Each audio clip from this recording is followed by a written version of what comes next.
joining me. My name's Heather Bayer and I'm CEO of Cottage Rental Management. And I'm also the host of the Vacation Rental Success podcast. If you haven't listened to that, then just go on over to wherever you get your podcasts from and subscribe. Vacation Rental Success is the name of the podcast.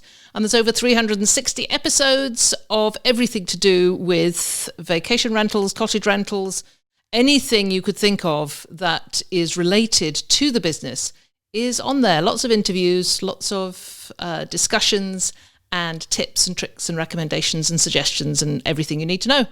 So I'm also the co-founder of the Vacation Rental Formula, which is a training and educational resource for property managers and for property owners, anybody, in fact, that wants success in the short-term rental business.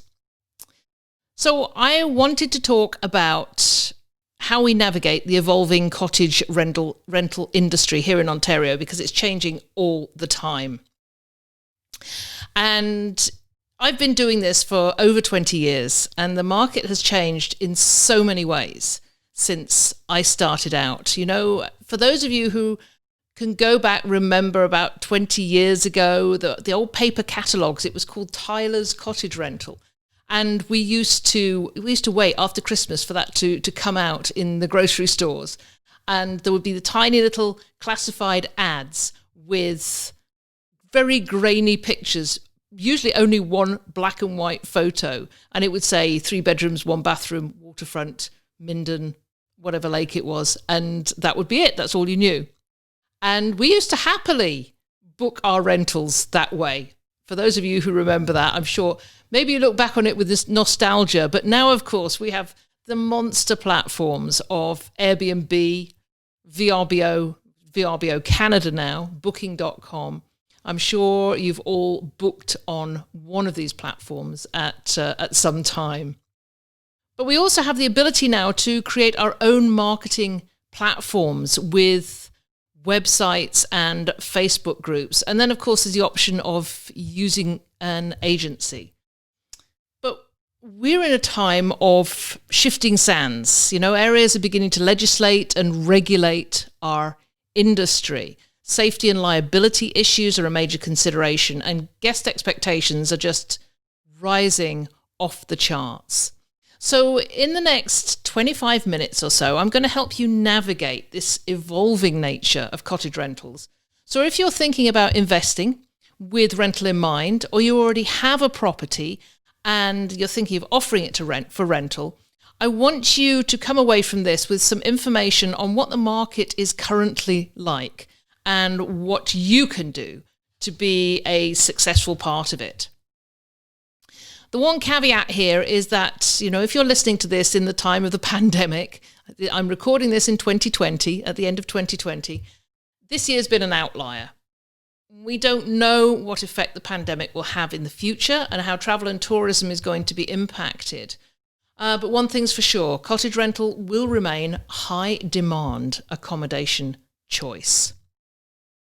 So in this short session, I'm going to talk about things like cottage prices, rental rates, and tell you about what we call the sweet spot cottage, which is the one that in our company actually makes the most money. You might be surprised to see what that cottage is.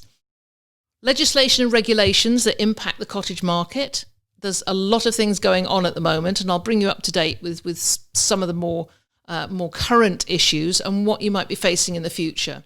We'll talk about in-demand features and amenities, the things that people are looking for, and then go on to talk about the expectations of the new cottage guests. And I talk about the new cottage guest because they're different from the ones that were coming to us 10 or 15 years ago. Your guests today are a lot less tolerant than they used to be, and they have much higher demands. So it's very worthwhile knowing what to expect. And then finally, I'm going to talk about why Airbnb may not be the best choice, because I know most people that come into the rental market think that Airbnb is the thing. This is what you will be listing on, and it's the easiest. But I'm going to talk about why it may not be the best choice for you. So I want to kick off Actually, this is one of my quotes, something I said years and years ago, and I've said it year on year every time I talk to a new owner. The moment you accept payment in return for accommodation, you've become part of the travel and tourism industry, and you've got to accept those responsibilities as a hospitality provider. This isn't a cash cow. It's not easy money, regardless of what some of the air quote Airbnb experts tell you. You can't make millions in this business without lifting a finger. And possibly you can make millions in this business if you have enough properties, but it's hard work. And yeah, you've got to really work at it. And I'm going to talk about that as we go through this. So if you are thinking about buying a property now, then you're probably very much aware that it's a hot property market at the moment. And the thing is that escalating prices, which is what they're doing at the moment, they're not always reflected in rental rates. So that's one thing to be aware of. The other thing to be aware of is that you need boots on the ground. So when you're choosing a realtor, you need to find somebody who knows the area, the location, the market. They know who the service providers are. They know the ins and outs of the local area, and also will have a good grasp of what may or may not be coming up in the way of regulations and legislation. So it is hot market to actually. I was talking to a realtor recently who said he usually has 20 or 30 properties out there waiting to be bought. He said he has one right now. And the last property sold, he had 48 showings in 8 days. And it sold for multiples over asking. So good luck if you're out there looking for property. I hope you find something. And I know that when we get into the spring next year, I'm sure it's going to be a different picture. But this is worthwhile knowing what you need to know before you go and look and before you decide you're going to buy a property. And the number one thing is you've got to know, if you're thinking about renting a property, you've got to know what the potential income is likely to be. You've got to know the return on your investment if that's what you're doing is investing. So I'm going to give you a very simple calculation. I mean, really is simple. I am not a financial advisor. In fact, numbers is not my thing. I'm a writer. I'm not particularly numerate. I guess I've often said that I have number dyslexia because if I see a string of numbers on a page, they all seem to dance around and don't make a huge amount of sense. However, this is a simple formula that even I can follow. So if you're making a cash purchase, you want to estimate the annual rental income. Now you do that by research. You go online and you look at other properties and you ask questions and you find out how much you are likely to make over the course of a year. And certainly be conservative in that number. Don't overestimate it. You're far better underestimating it, and then you get the better surprise on the other side. So an annual rental income will probably be 10 weeks of the high season summer, 2 weeks high season at Christmas, New Year, and then low season pricing takes effect after Labor Day and goes right the way through to June of the next year. So keep that in mind. You can go and look at other people's listings and get some idea of pricing and get some idea of what sort of occupancy they have. So that gives you the annual rental income. From that, you're going to deduct your costs for insurance, taxes, cleaning, maintenance, heating and cooling, repairs and replacements, and that will give you an annual cash flow. A lot of these things you're going to have to estimate. And that's fine because really, you're looking at a relatively rough figure to start with. And then you're going to divide, once you've got that annual cash flow, divide it by the property price. And that's going to give you a percentage return on investment. Now, if you're purchasing with a mortgage, it's very similar. You're going to estimate the annual rental income, but you're also going to deduct the mortgage payments on top of the insurance, taxes, cleaning, maintenance, repairs, replacements, etc., heating, cooling, to give you the annual cash flow. And then you divide that cash flow by the total cash investment, which is your down payment for the property, and your closing costs. And I want to give you an example. My very first place cost me $125,000. That was way back in 1999. It was 5 bedrooms, 3 bathrooms on a small lake. It was a no-motor lake, and it had a bit of weedy waterfront. So it wasn't, I knew it was never going to be high demand. But I rented it because of the virtue of its size for $1,850 a week. My annual cash flow, because we didn't rent for a lot of the year, was around $20,000. So the ROI was 16%. That was a cash payment. I believe that property was last valued at $450,000, and that was a couple of years ago, so I'm not sure what it would be now. But the rental rate would only have gone up to around $3,000 per week, bearing in mind weedy waterfront, etc. So the annual cash flow would be around $50,000, which gives an 11% ROI. So rental rates have not risen in line with property prices. So you need to be aware of that, what may have been a great investment 15 years ago is not so good now. So you've got to be looking at the increase in equity over time. It's not a quick flip type of thing. Rent it for a couple of years and then flip it and make some money. It's a little bit more difficult than that. So I mentioned the sweet spot property. This is one of them. This is a property that we have on our books. It is one of our best sellers. And the cash flow for this owner they have a good percentage cash flow on this one. Now, the sweet spot is a winterized property so that you rent it year round. What I haven't got on this list that it actually has a hot tub. That really makes a difference in a winterized property. But it's 3 bedrooms, 1.5 to 2 bathrooms. It has good waterfront for swimming, and it's less than 3 hours from the GTA. That is our sweet spot. When we see a property like that, we know it's going to rent supremely well in the summer. It's going to rent well the rest of the year as well. And why is that? Because there's more occupancy year round in a property of this size, and there's less risk with smaller groups as well. So we love cottages like this. I was talking to somebody recently who was looking at spending $1.5 million on a 5-bedroom, 3-bathroom property on Lake of Bays. And we were discussing rental, and he said, I thought about buying a couple of smaller ones. And I said, yes, do that. Buy 2 sweet spot properties, and you are going to get a better return than one really big mansion-y style property that you're going to be spending $1 million to $1.5 million to even $2 million on. That's what I've done. I've bought 7 properties over the last 10 years, and they've all been exactly that. 3-bedroom. I had 1 3-bedroom, 1 bathroom, and then we just put another half bath in. And that became an extremely good purchase.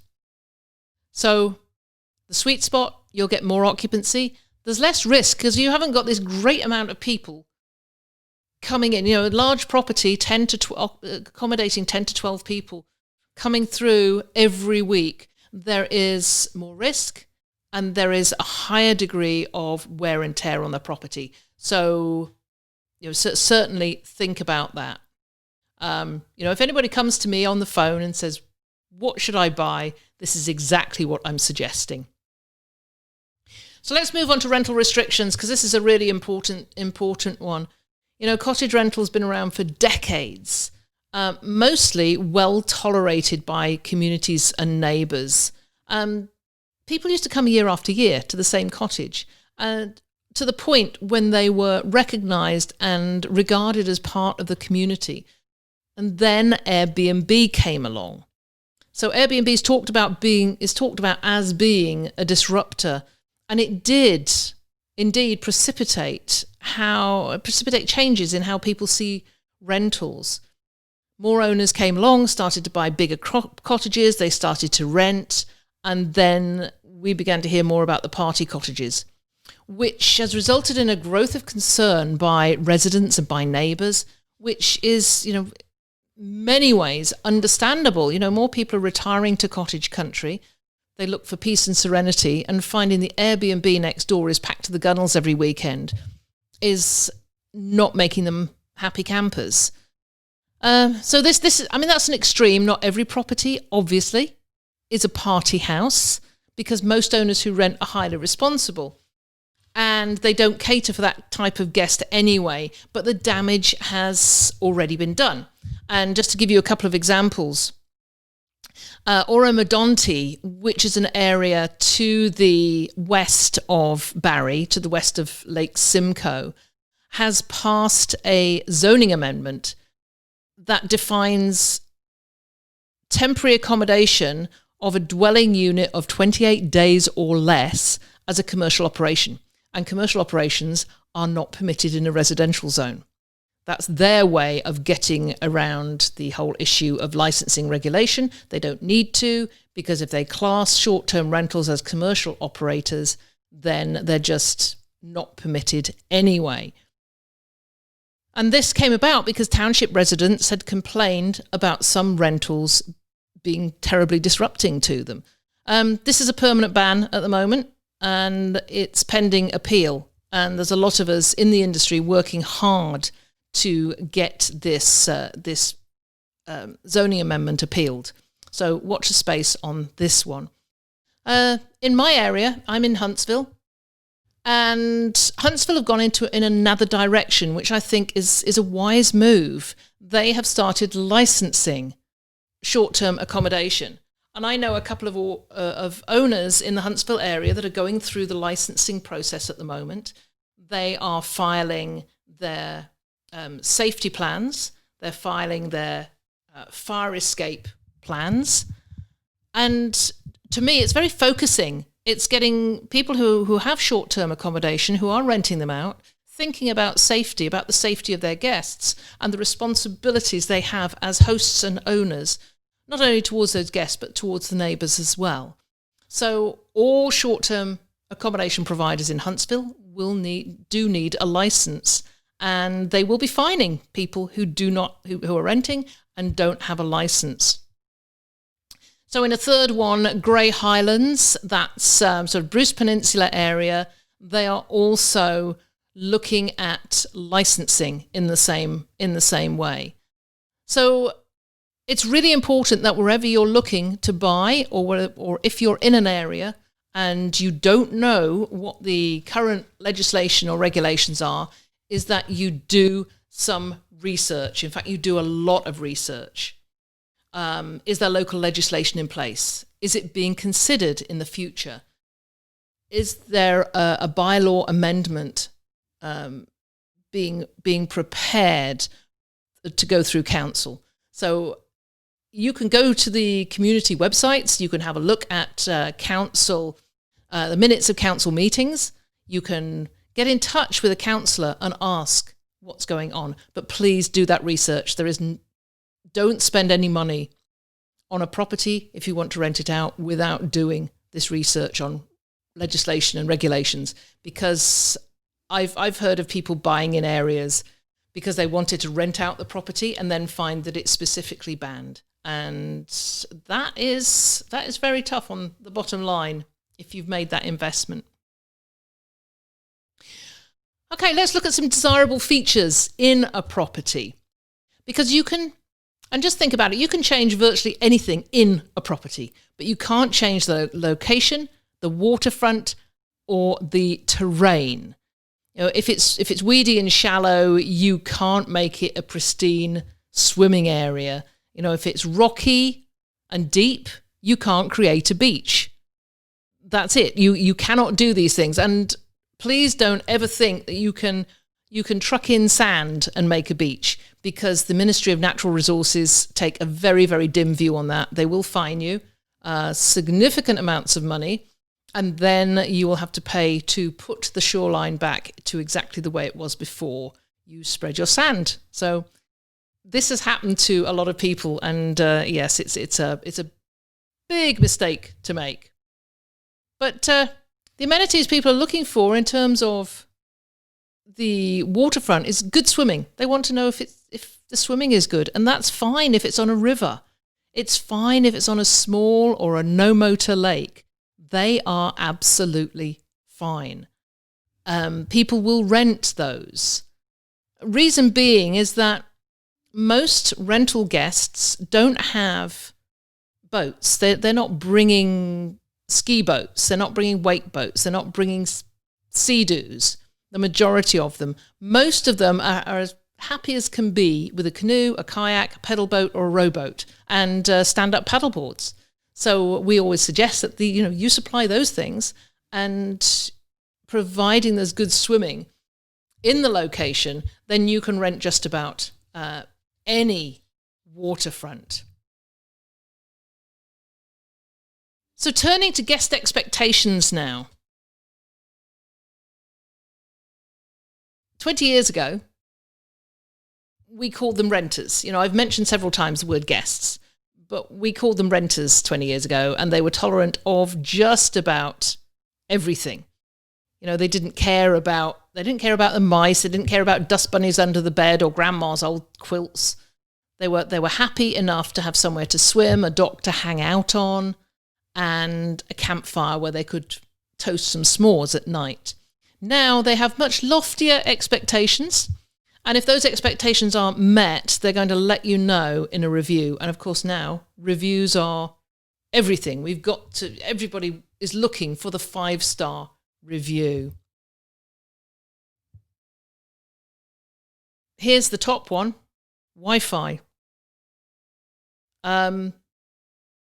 I really like this slide because it says it all from the people we spoke to in the last summer of rentals. And I had one lady who said to me, my goodness, this cottage I'm looking at says it doesn't have unlimited internet. And I said, no, it has very limited internet. You'll be able to do some emails, but that's about all. And she said, oh my goodness. She said, don't you know that Wi-Fi is as important as water these days? That one floored me. I knew it was important for most people, but this is an attitude we're seeing more and more. So, the expectations are that Wi-Fi is the absolute number one of expectations. And we know the cottage must be pristinely clean, from polished door handles to window frames, under beds, food cupboards, ceiling fans. Cleanliness is the most important issue of them all. And another one is being we call it SNAD, significantly not as described. We often use superlatives to describe a cottage, stunning views, outstanding, perfection, luxury. But you need to really think about some of those phrases, because we sometimes describe them with superlatives that not everybody else agrees with.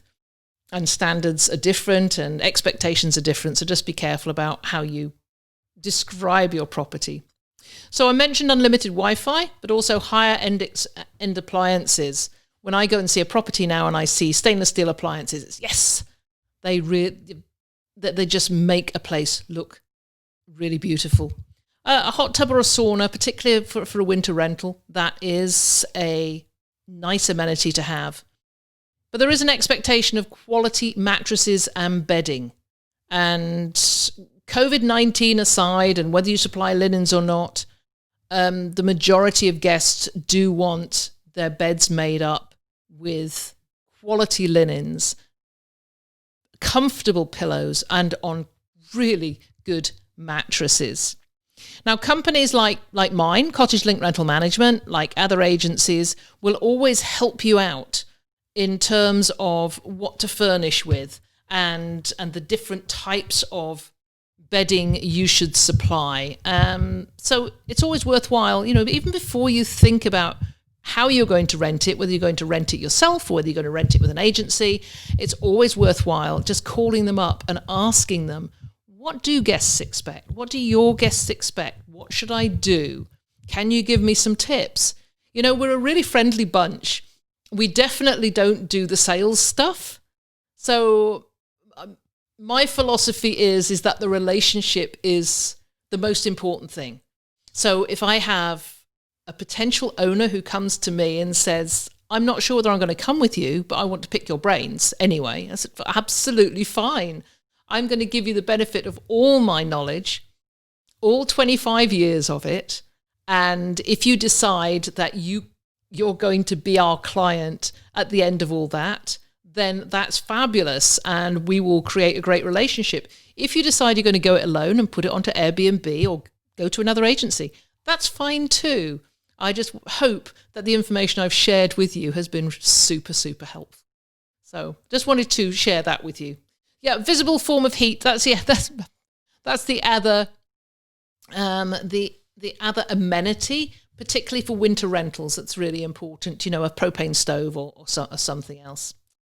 Something I do want to mention is that guests do no longer want to clean before they leave. The old as found concept is all but died out, and some owners still ask guests to leave a place as found. We do not. I know that I don't want to be cleaning toilets at the end of my stay, and I don't want my guests to be doing that as well. And the other one I mentioned, bedding.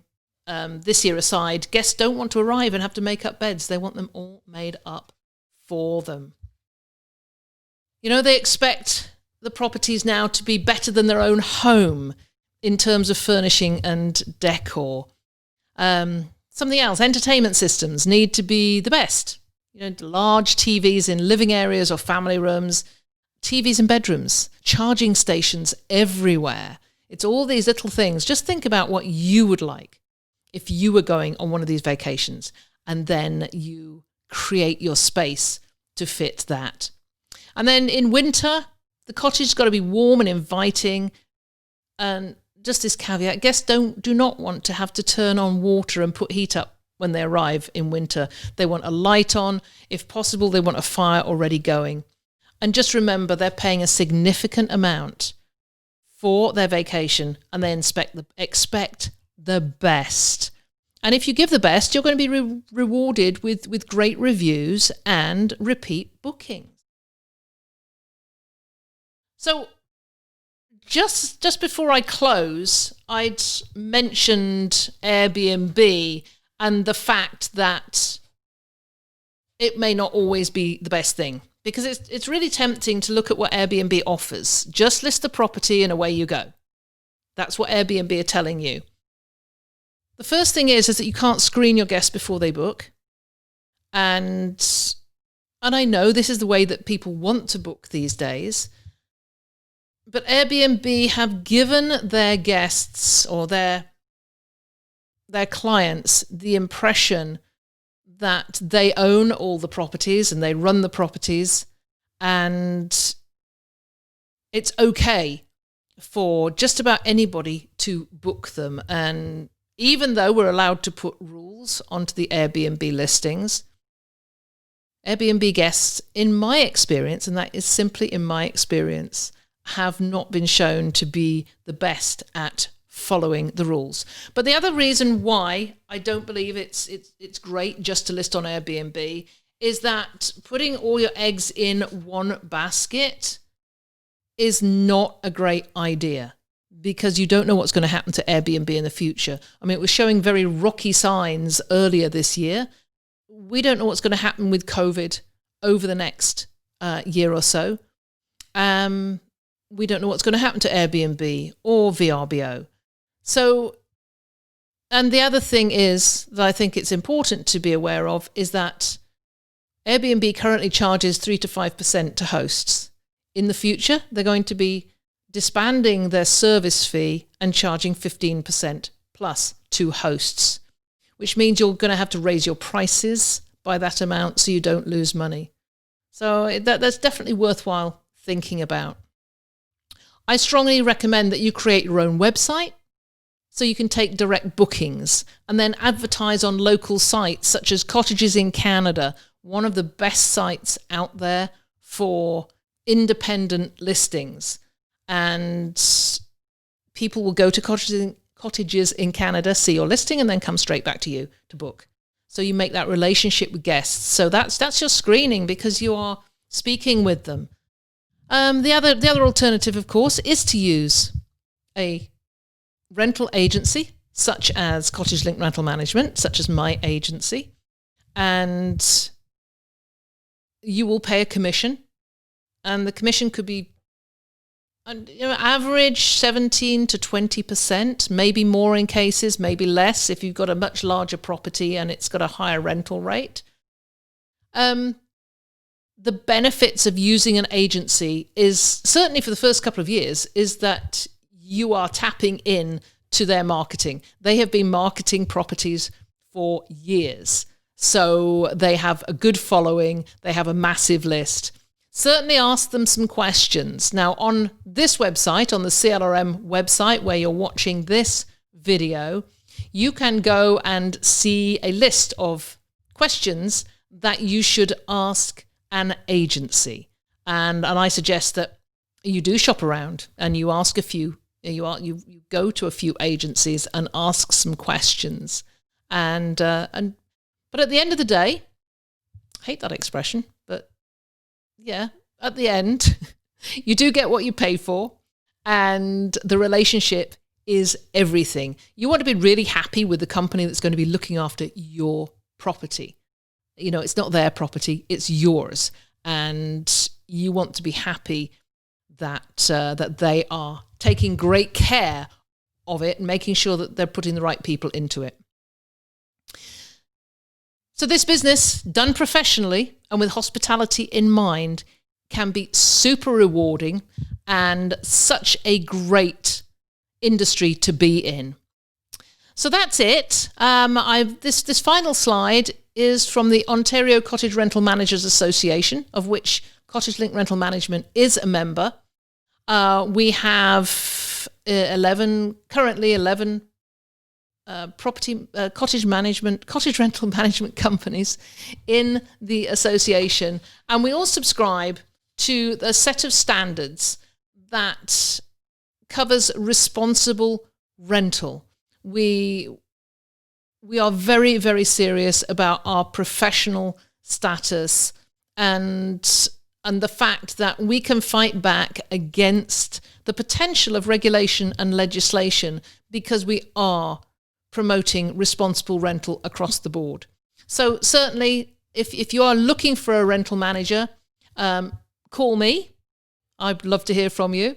But any of these other agencies in the Ontario Cottage Rental Managers Association will be delighted to talk to you. So thank you for taking the time to be with me today.